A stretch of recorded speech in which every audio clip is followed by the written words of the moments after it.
Karena dengan takwa mengerjakan perintah dan meninggalkan larangan-larangannya dunia dan insya Allah di akhirat nanti. Walakin at-taqwa wa hiya sahih. Aku tidak pernah melihat larangan-larangannya. Syekh Muhammad bin Ibrahim, takwa itu adalah modal di saat kita menggapai sesuatu yang tinggi di sisi Allah Subhanahu wa taala. Dan takwa itu pula baik peringatan itu untuk diri pribadi kita, andai tolan karib kerabat, agar senantiasa anil azim. Wa nafa'ani wa iyyakum bima fihi min al-ayati wa dzikril hakim. Wa taqabbal minni wa minkum tilawatahu. Allahu akbar walillahil hamd.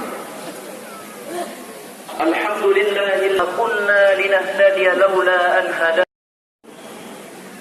Sehingga Allah Subhanahu wa taala menjelaskan apa-apa yang perlu kita jaga di dalam kehidupan ini. Karenanya hadirin yang mulia,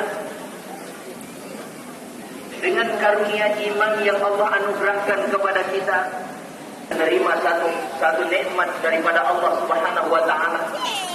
Beliau mengatakan hada min fadli rabbi yabluwani ashkuru am akfur.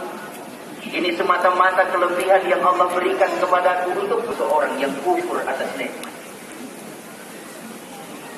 Begitu juga dengan Rasulullah Muhammad SAW.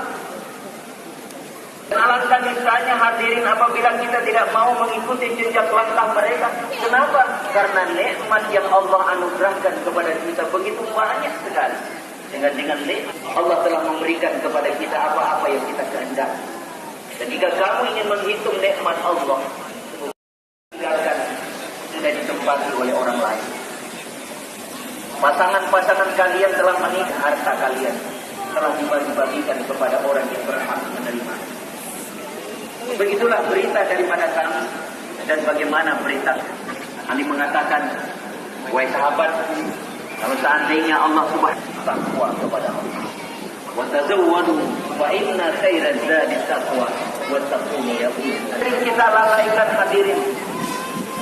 Mempersiapkan bekal untuk menjalani ibadah. Orang 40 hari